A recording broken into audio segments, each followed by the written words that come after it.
Riverotic.com. Look at Very controversial statement.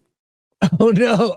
All I said was Rachel Zegler energy. That's it. 3 words. Yeah, some people really got triggered by what I said. I just think Just don't worry about it. yeah, I just think maybe don't go down that road of making comments that'll turn off the audience or your potential paying customers. Well, I mean, yeah, go after me all you want. What Variety decided to point out is Supergirl star Millie Alcock knows she'll face backlash by simply existing as a woman in a franchise IP. And a quote, "We have become very comfortable having this weird ownership of women's bodies. I can't really stop them. I can only be myself." What do you mean ownership That's of such women's bodies? It's weird. Yeah, nobody's approaching this movie like that at all, right? Yeah. And you know, Variety is doing what Variety does, right? They're there to gaslight. But when the press comes out and actors come out and do this stuff prior to a movie, it's the biggest fucking red flag of them all, where you're already taking a swing at your audience. And we'll get into people saying we took it personal. Like, I took it personally. It's like, no, it's simply an observation based on pattern recognition, Chris. Pattern recognition. We have seen this before. We just saw it 4 days ago with Black Snape and Papa Escudo saying he got death threats. The reason they decided to go public with that, because most of the time they don't, Chris. Why don't they go public with death threats? Because it invites more of them. It brings attention. But they strategically bring it up when it is a marketing tool. And it's to get out in front of a controversial decision that they know is a bad decision, so they can frame it as the fans' fault. So they could deflect any responsibility. And a lot of times they even throw the dumb actor who goes along with this under the bus. You know, do you think Brie Larson feels a little burned by the fans or Marvel?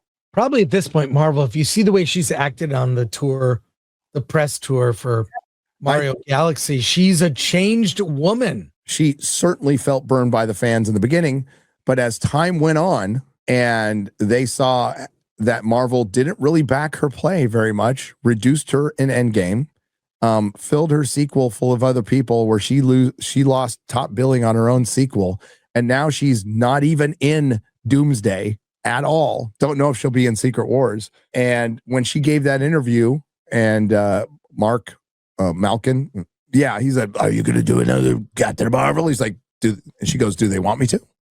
I don't know. I think that was a real response. Yeah. And I don't think that was directed at fans. I think that was directed at Marvel. And she has learned to shut the hell up, go out there, be grateful. And now, like, she's on a redemption arc. I think pretty much people are like, yeah, Brie's cool. You know, and then, you know, comparatively, if we look at Rachel Zegler compared to her, or Pedro Pascal or Simu Liu, like, what she did was nothing compared to those 3 idiots. Supergirl star Millie Alcock says, "I really can't stop backlash and understands why Scorsese and Ridley Scott criticize superhero movies. Not every film is for everyone." So Millie Alcock, told Vanity Fair in a new interview that she's aware that she's going to face backlash over Warner Brothers Supergirl simply because she's a female superhero. Okay. You're not going to face backlash simply because you're a female superhero. All right. Listen, there's always going to be stuff online. That's part of being famous, Chris. You're going to get shit. She's called ugly. I don't think she's ugly at all. I think she's actually pretty well cast for the role. And I think that's what most people have been saying, right? You know, the world isn't X. I think most people are like, yeah, she's fine. The criticisms of this film have nothing to do with her being female. It's actually mostly with the males involved in this movie. The 25-year-old actor is no stranger to dealing with intense fandoms, having broke out as Rhaenyra Targaryen in the first season of HBO's Game of Thrones prequel, House of the Dragon, where nobody complained about her at all. Zero. It definitely made me aware that simply existing as a woman in that space is something that people comment on. Show me where people commented on that with House of the Dragon. We have become very comfortable with having this weird ownership over women's bodies. I can't really stop them. I can only be myself. Now, Little Platoon, his response was really good. It's like some invasion of the body snatchers type thing. Young women go to Hollywood, seemingly normal, even quite talented. And then they come out saying not only the same asinine things, but in exactly the same asinine way. Nobody who has not been body swapped by a pod uses phrases like ownership of women's bodies. Nobody. It's pod speak. You can always tell pod speak because the words are the same and the speaker is totally interchangeable. They do not think, they recite. That's right. Why I call them adult pretenders. And having met my share of actors being here, that is true. That is so true. They are vapid, have no ideas of their own. So they get filled with ideas through their talent managers, through publicists, through the people they're surrounded by. And those people are batshit and are vapid as well. They're repeating the things that get them work. And to the point of a couple of people who called us out for, my tweet was how to kill a movie in its crib. Yeah, that was funny. Because that's exactly how you do it. Whether Variety or led her into that or not, she has to know better, especially when you're getting into fandom. And this stuff goes way back. I brought up Michael Keaton, Heath Ledger, Hugh Jackman, Ben Affleck, all got a bunch of shit for taking their roles, like a bunch. Now, there was no online when Michael Keaton, if there was, he would have gotten destroyed. But Ben Affleck was, I think it was comparable. And I was one of the few people on planet Earth saying, I think it's a good casting. I think it's because he's a comic book fan. I thought so too. I thought he'd make a great Bruce Wayne. I like when Ben Affleck, and also wait and see. I mean, that first photo they put of him with he's looking all dour. That was kind of funny, but I think the worst was Michael Keaton. Michael Keaton going to comic stores. That was all the talk. Michael Keaton, the guy from just the short little skinny comedian from Mr. Mom. Mr. Mom is going to be Batman. Yeah, right.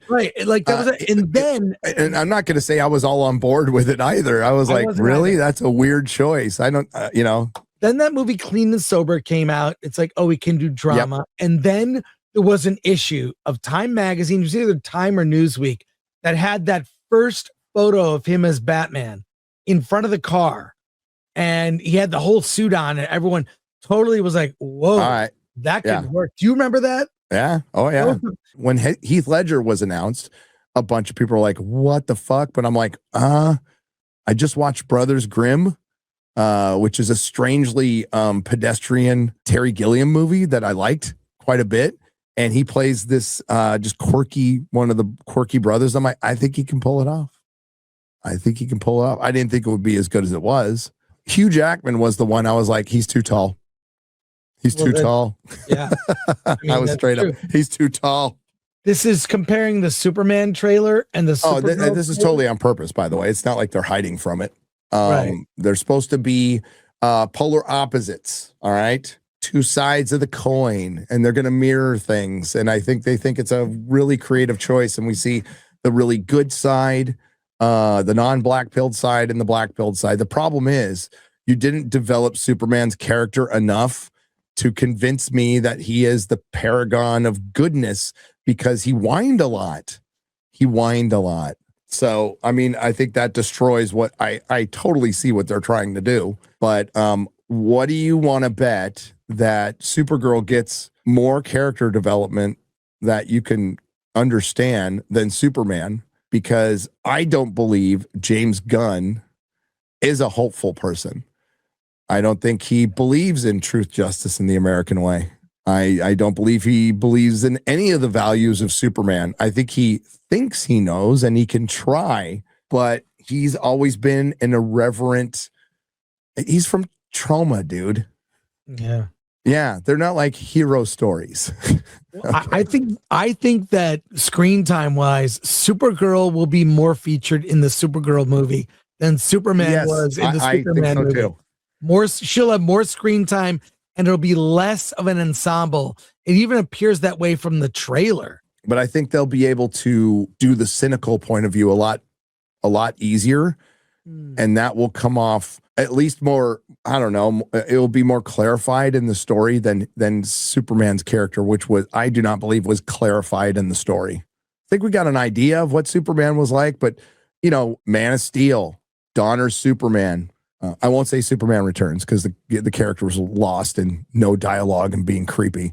But in those two movies, you know who Superman is by the end. You know who he is. I don't know who Superman is after Superman's James Gunn. I have an idea, but you think that has to be clarified by the end. And I think we will get that with Supergirl. Could be wrong. X-Ray Girl, pull up Angry Joe's response to Chris. Oh no. He was. Am I gonna get sad or is it just Angry Joe? Do you care what Angry Joe thinks? Honestly, I don't. Okay, then you won't get sad. It's a little TLDR. Oh no. Sigh. Actress responds reasonably. Chris Gore and his buddies have a disingenuous fit. Did we have a fit?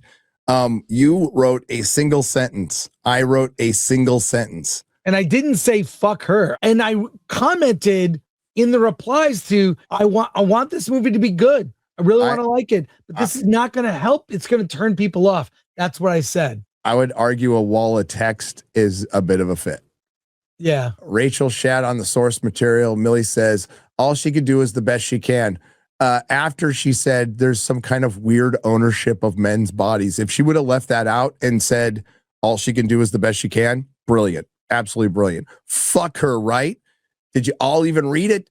She didn't even insult you weirdos, and you all still knee jerk. That headline that Variety decided to highlight, whether she walked into it or not, you can't control, Joe, as you know, you can't control what people think, right? And considering the gaslighting that Hollywood has done for the last 10 years, that's the last thing you want anybody to say, especially when we've had some good stuff out there with Project Hail Mary. Right. And Ryan Gosling saying, you know, it's not our job to bring, it's not the moviegoer's job to fix Hollywood. It's our job to fix Hollywood and get people to go. You need more humility, right? You and Nerdrotics would never be happy unless all females shut up about shit they deal with sometimes completely. Why it triggers y'all, I have no fucking idea. Well, stick to video games, I'd say. Yeah. Because we've been covering this for a long time. And again, I am simply making an observation. Wasn't upset at all. I'm like, wow, here we go again. Here we go again. We just dealt with this with Black Snape, and a lot of Hollywood has started to learn that they do need to shut up because I don't know, Joe, how are things going in Hollywood right now? They going good? Who is Angry Joe anyway? I'm really not aware. I feel Yeah, but like Chris, is Hollywood doing good right now? Are they doing great? No. Did you realize how bad it is? I get so many messages from people in the industry about how bad it is now. And now with this acquisition, Paramount, acquiring WB, they're talking about shutting down studios and making a theme park. Yeah. Anyways. Yeah. So don't play dumb, Angry Joe. You know why fans will get upset or just roll their eyes at this and go, okay, here's another adult pretender saying something stupid. And Platoon is right. A lot of it is just regurgitated and they pretty much don't understand what they're going to say. But you can't play dumb and say, why are y'all upset? I don't know. You have Mark Ruffalo, Simu Liu, Pedro Pascal, Rachel Zegler. I could go on and on, going off on half the country. Joe certainly does that quite a bit too. And if you look at the metrics of Hollywood, the actual numbers, ticket sales are down between 30 and 40%. Production is down between 30 and 40%. There is runaway production in Hollywood. The strikes devastated the industry, an industry that was already devastated because of COVID. And the one factor that nobody brings up, except for us, is it's also devastated by alienating half the country because you sell fucking hot dogs. That's what you do. And when you are representing your movie, when you're a Millie Alcock or a Pedro Pascal or a Rachel Zegler, you are selling the hot dogs of another company. It is customer service. And a lot of comic artists and actors have tried to hide behind, well, I don't work for the audience. I work for the company who pays me. in this social media world, now you wear the uniform of your company because that's where you get your validation. Comic book artists really forgot that the reason people even knew their names were the character they drew or wrote. It's not because of them. I could go on a list here. A lot of names have gone out into the independent sphere and found that out. And same with actors. Do you think anybody's going to be listening to Millie Alcock if she's not playing Supergirl? If she's in some indie film? So you're representing a big budget film. All you need to do is, I'm going to do the best I can. I've read up on Supergirl. You know, it's not a character you needed to know, but like I've done my research, and I think she's a really good character. And I hope everybody has a good time at the theater. But to proceed, and he left that out, to precede it with men feel some weird ownership over women's bodies. It's like who the fuck says that? Maybe Angry Joe says that. Yeah, this is how people who spend too much time in college with certain courses, like women's studies, that's how they talk. And whenever I see a wall of text like this and lots of expletives, I tune out because he has no argument. He's just, and he makes a lot of assumptions. Like this character in comic is literally everything y'all asked for. I didn't say any of that. I said 3 words: Rachel Zegler energy. Someone who is making statements outside the movie that could turn people off to the movie. That was my point. I wasn't criticizing her as a casting or the movie itself. I was pointing out in a short way, which by the way, gained 300 followers after I posted this. So might have backfired for him. All I'm saying is go on. No, but like, I'm just saying, please don't ruin this. And I feel like this isn't, if it were an indie movie, like an A24 film that was some body horror, that seems like a statement you could make in that context. This is a movie that should appeal to everyone going to the movies in the summer. Men, women, boys, girls, and these kinds of statements, as we saw with Snow White, ruin the ability for this movie to make its money back. I think we've got a Marvels on our hands. What did the Marvels make? It barely cracked 200? Barely cracked 200 million. This could be worse. And to be fair to the Marvels, nobody went out and pissed off the fandom. You know, you got to keep that in mind. These are the people paying your fucking bills. So even if you say something you don't think applies to them, you need to think about generalities and the internet and optics, because you're representing the company. People want to talk about professionalism all the time. It's part of the gig. By the way, Nerdrotics mentioned Michael Keaton, who you mentioned did the same. He dealt with and commented about his body too. I didn't bring up body or looks or anything. I didn't bring up any of this stuff. The character and the comic is literally everything you all asked for, and the opposite of a Mary Sue, somebody who actually earns it and is here ready to treat with same. It's fucking boring. We didn't comment about that. We commented about her statement. He is like really like, did he look up your tweets from 1988 about maybe. Michael Keaton? I mean, which didn't exist back then. He is like way overreaching with like, you know, his assumptions about what we all think. Source, like where did I say this? You know? I guess I can't say something. And this is where every content creator makes a huge mistake. This is the reason I'm bringing this up. I get it's what your audience expects, but have some integrity and surprise us for once. You know, we probably share audience, Joe. So I'd be really careful about even making innocuous statements about an audience that's not mine. It's not yours. I am part of it. I am simply part. I am not above the audience, Joe. Some people might think they are.